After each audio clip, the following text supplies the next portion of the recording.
lagi nating nababanggit about sa self-awareness. So talagang natuto malalo dahil mas naging aware. Kasi yung mahirap hindi naman dahil sa walang resources yan, kundi yung awareness nila is maiksi pa lang.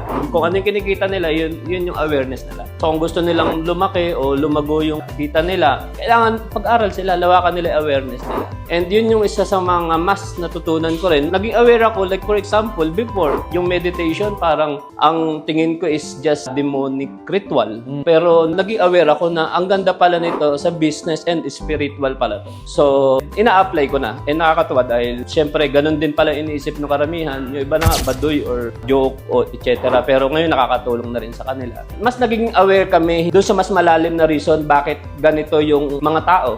For example, ang slow naman ito, ganyan-ganyan. Pero kumbaga mas iniisip namin, anong reason? Bakit slow ito, ganyan-ganyan. So doon kami mas makakatulong sa kanila and magkakaroon kami ng magandang relationship and makaka-move forward kami doon sa business.